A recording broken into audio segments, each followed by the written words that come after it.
Bonjour à tous et bienvenue sur Ninon Petra Studio. Je suis trop contente aujourd'hui de vous retrouver pour le premier épisode de la 3e saison de Design Your Space.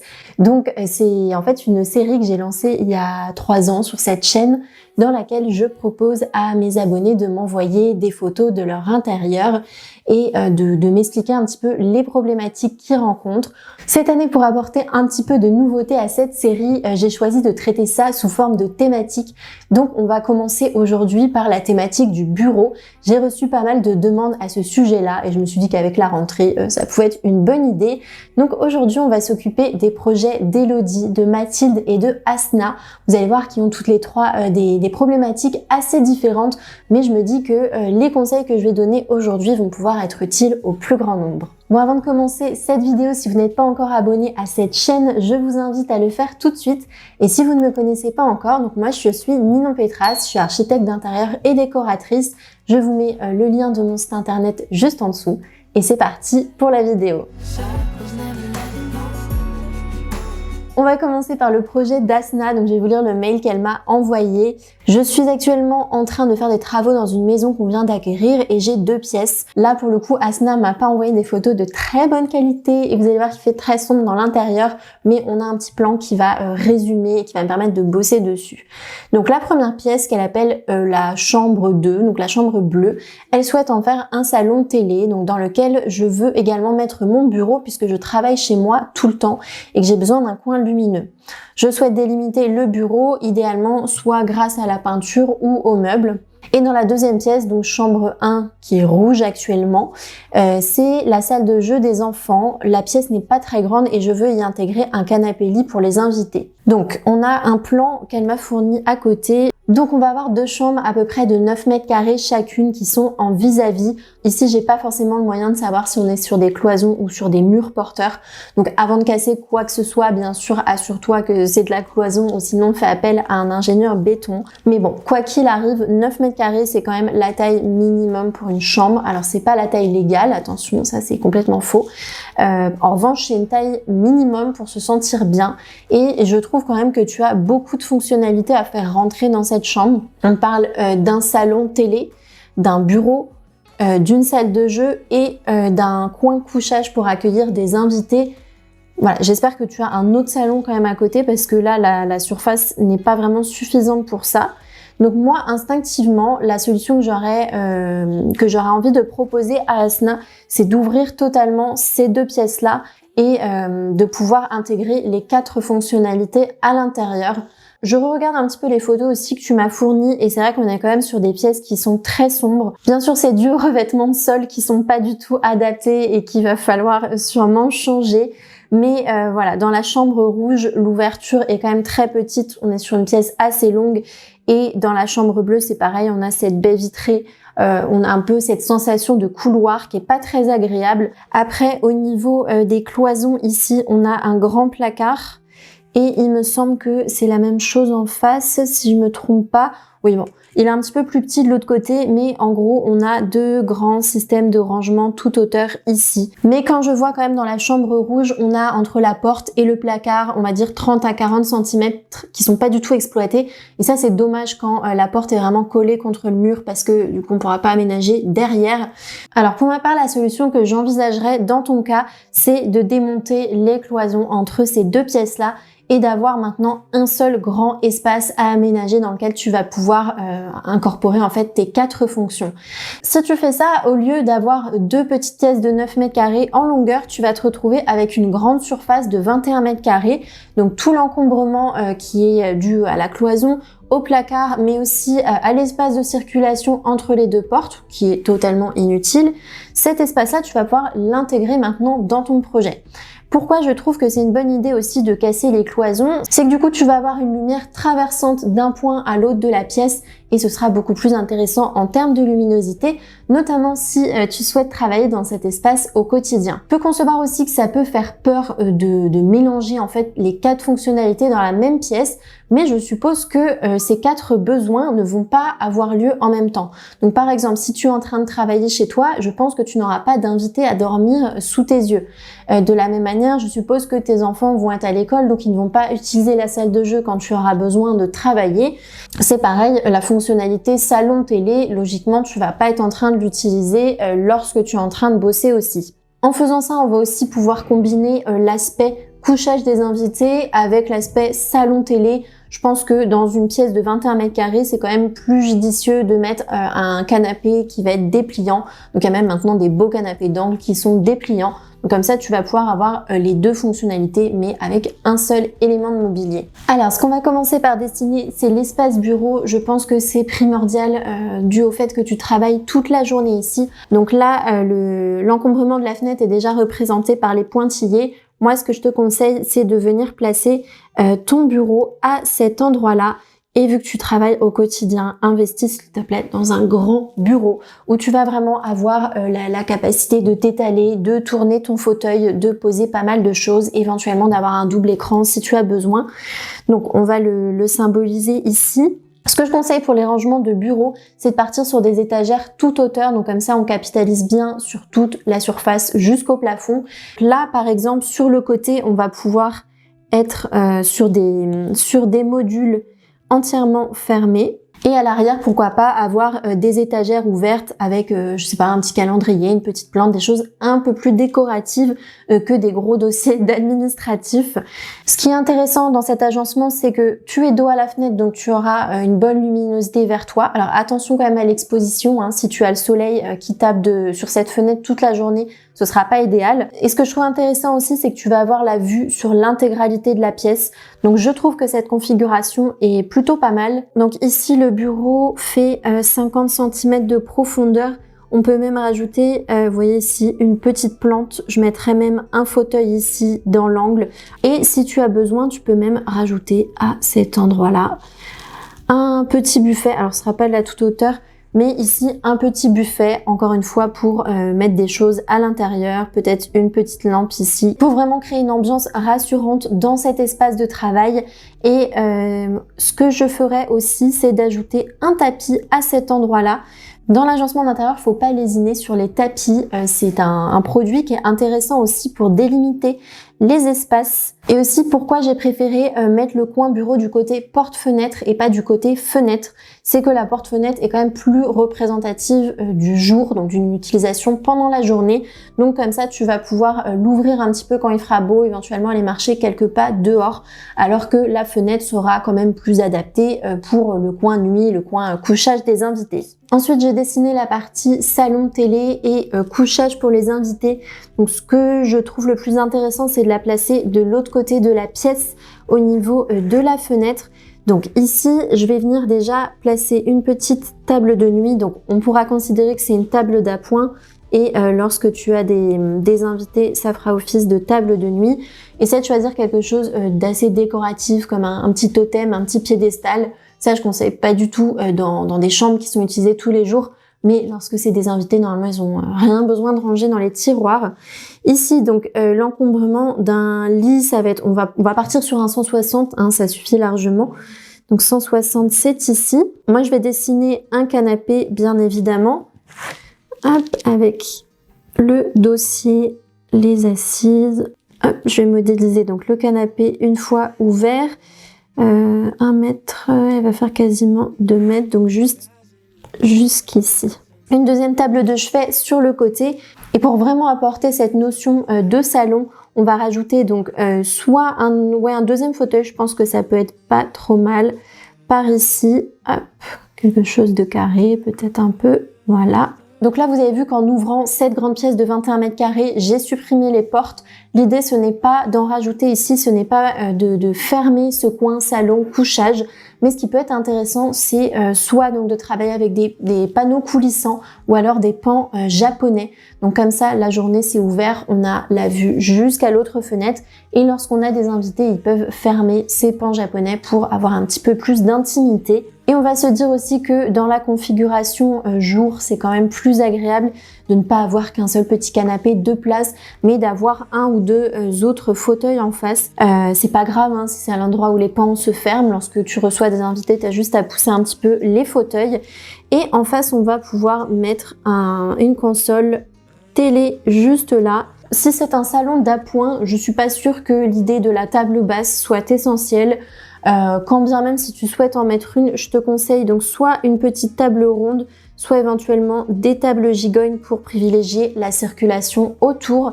Et donc ce qui est intéressant aussi dans cette configuration, c'est qu'entre le bureau et la pièce de couchage de salon, on va avoir cette grande zone vide qui va nous servir de salle de jeu pour les enfants.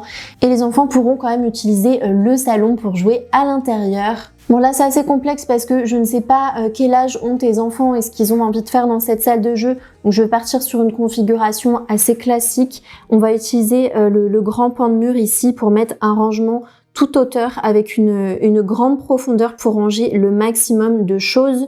Hop, juste là. Et pourquoi pas, tac tac tac. Et puis au milieu, ça pourrait être sympa d'avoir une table, hop, une petite table carrée, par exemple, voilà, 2-3 chaises pour faire des activités créatives, par exemple. Dans une salle de jeu, il faut absolument éviter de remplir tout l'espace au sol. Faut pas oublier que les enfants, ok, ils vont jouer sur la table, ils vont dessiner sagement, mais ils vont surtout avoir envie de s'étaler pour construire leurs univers de Lego, de Barbie, de Capla et autres. Donc, ne mettez pas une quantité énorme de mobilier. Par contre, ce qui est bien là aussi, c'est de matérialiser un petit peu cet espace par un tapis. Ce sera d'autant plus agréable lorsque les enfants vont jouer au sol. Voilà, et sur le côté ici, éventuellement, on a encore une petite place pour une petite commode.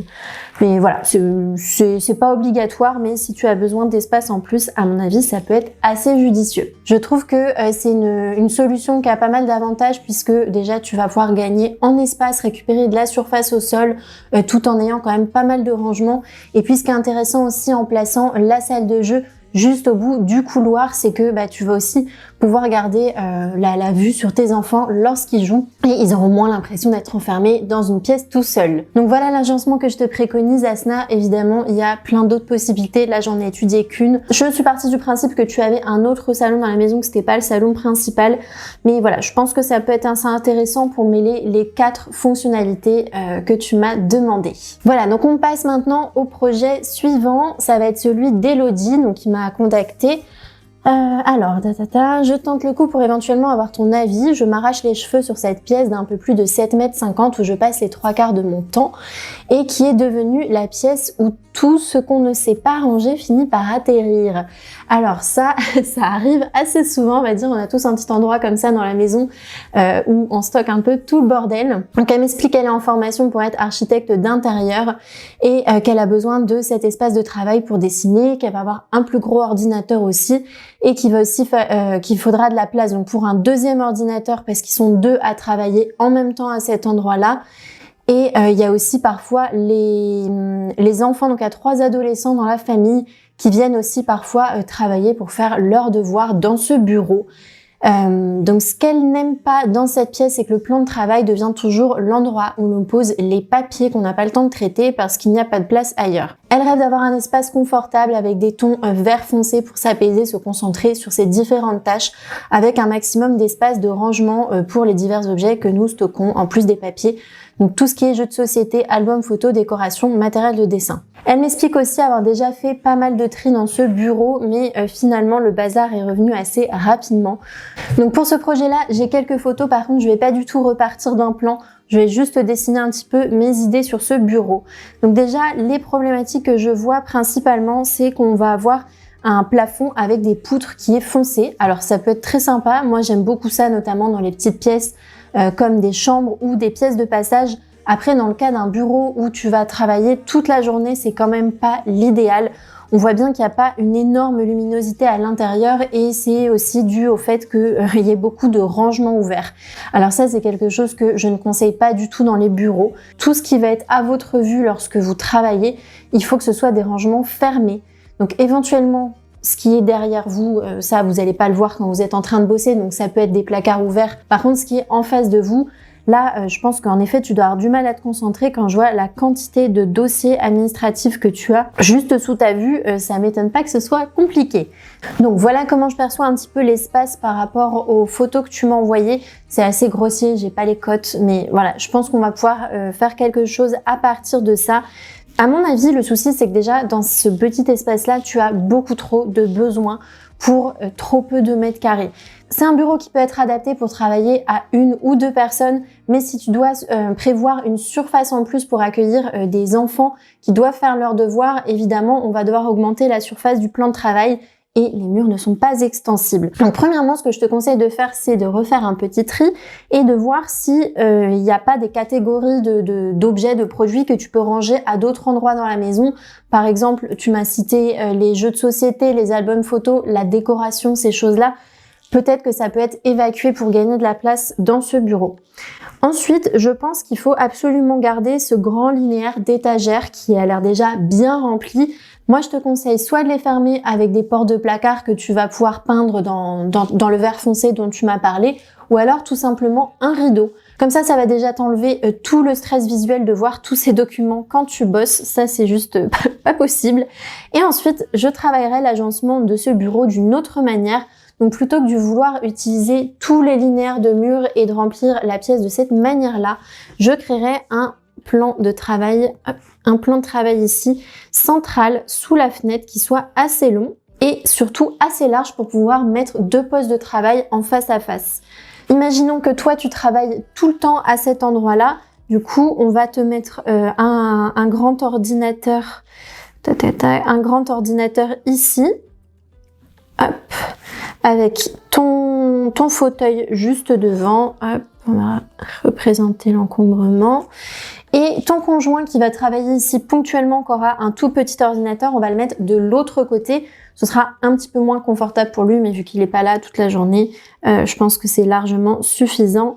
Et pour pouvoir optimiser au maximum l'espace, essaye d'avoir le moins de types de rangement possible.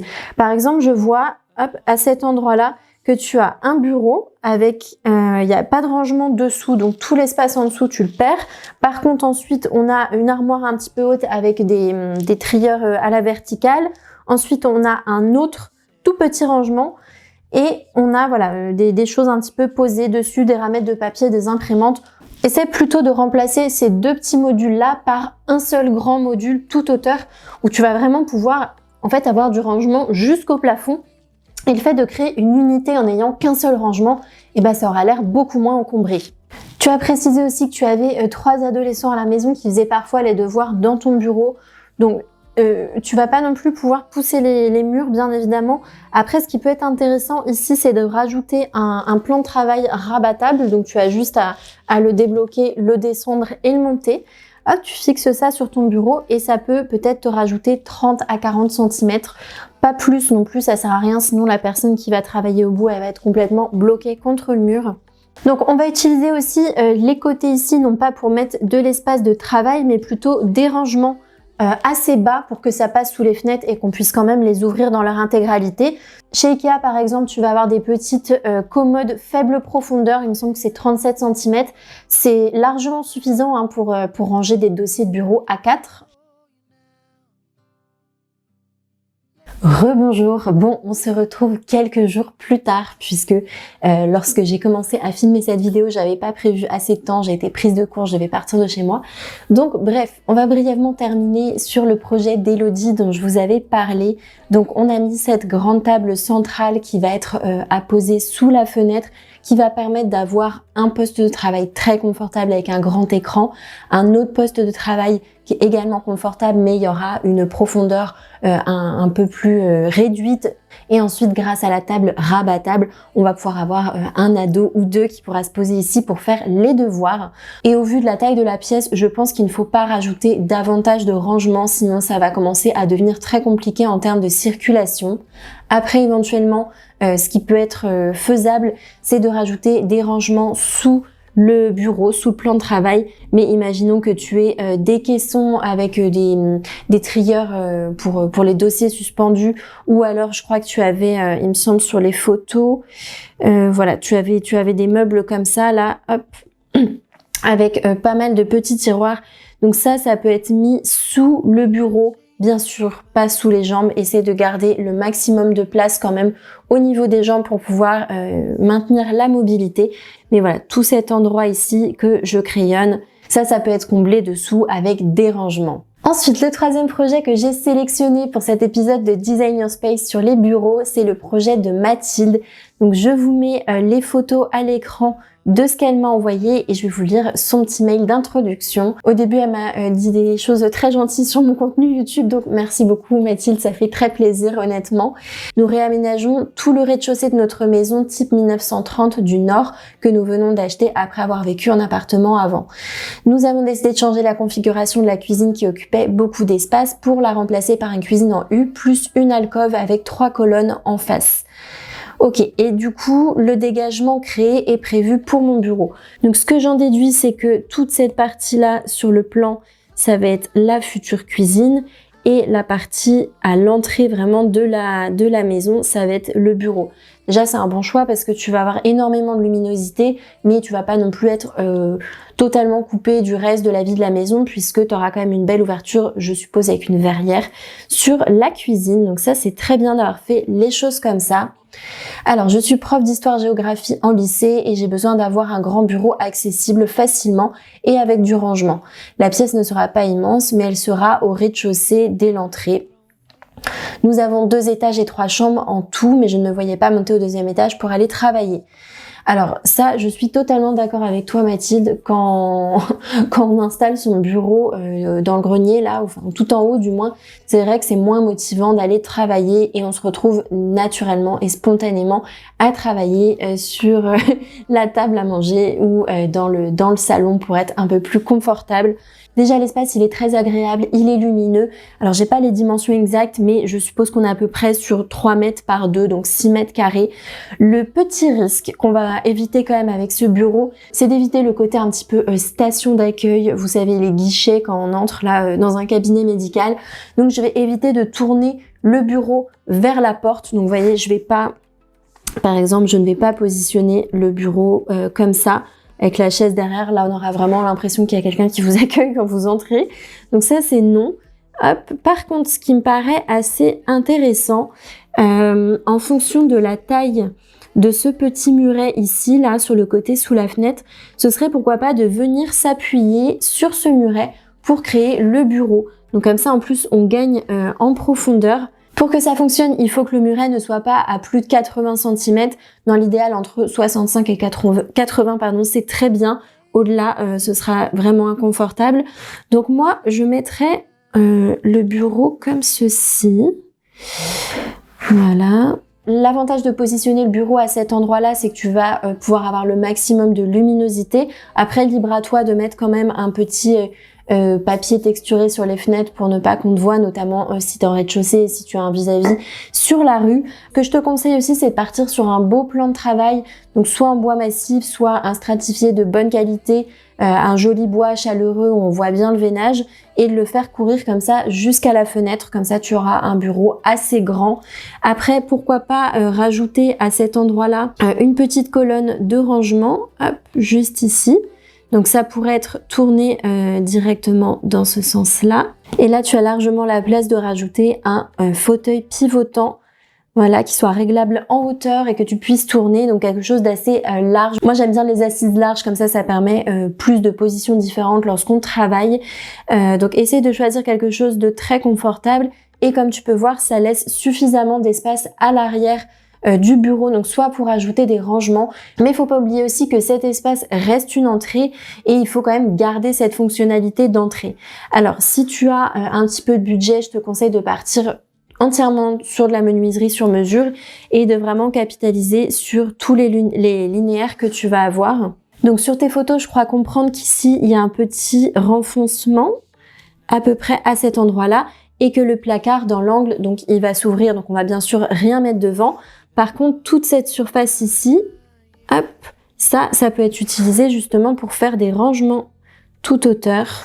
Hein, je vais pas le répéter, mais le tout hauteur, c'est quand même ce qui est le mieux. Donc ici, tu as de quoi mettre une grosse penderie, soit pour ranger les manteaux, soit pour ranger des dossiers pour le travail. Et ici, je compléterai aussi avec un petit banc. Alors bien sûr, faut pas qu'il aille jusqu'au meuble hein, pour gêner l'ouverture. Mais comme ça, c'est pas mal.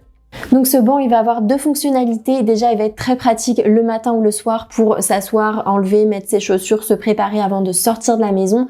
Mais également, il va servir de rangement. Donc soit tu peux opter pour un banc coffre qui s'ouvre par-dessus ou alors un banc avec des tiroirs. Et si tu ne souhaites pas partir sur une solution entièrement sur mesure, il y a une référence de chez Ikea que j'utilise souvent dans mes projets qui existe en 80 cm et en 120 de largeur. Je vous mettrai la référence en barre d'infos, ça c'est un très bon produit qui passe plutôt bien. Donc voilà, j'ai terminé la mise en couleur rapide de cet espace. Étant donné que ton carrelage est gris foncé et que le petit placard, la technique sur le côté est un peu dans les mêmes tonalités, je suis partie plutôt sur un bleu nuit assez éteint. Donc je te conseille de faire le placard du fond de la même tonalité que le mur à l'arrière pour avoir vraiment un effet ton sur ton et que ce placard s'efface un petit peu dans le décor. Pourquoi pas peindre aussi le banc de la même couleur. Ensuite le bureau, on est plutôt sur des tons chaleureux, donc des bois dans des tonalités assez chaudes. La petite étagère que j'ai rajoutée, elle pourrait être soit en bois soit en métal. Et puis pareil, une assise assez confortable dans les tons bruns aussi. Et j'ai ajouté une belle suspension de style art déco par-dessus. Et la petite touche finale qui pourrait tout changer et vraiment apporter ce côté confort et chaleureux qu'on attend dans une entrée, c'est d'ajouter un beau tapis. Donc je te mets ici deux références qui pourraient convenir pour ton projet. Je vais pas les incorporer dans le dessin, ce serait un peu trop long, mais en tout cas je pense que ces deux styles de tapis là pourraient convenir tout à fait. On arrive à la fin de ce premier épisode de Design Your Space. J'espère que ça vous a plu. Pour changer un petit peu, j'ai voulu traiter ces trois projets de manière différente. Donc le premier, je suis partie d'un plan 2D que j'avais remodélisé sur SketchUp. Le deuxième, c'était plutôt un croquis à main levée. Et le troisième, j'ai voulu travailler en perspective pour un effet un petit peu plus ambiance, quelque chose de plus coloré et qu'on se projette plus facilement. Bon, les filles qui m'ont envoyé leur projet, j'espère que ça vous a plu, que vous en ferez bon usage.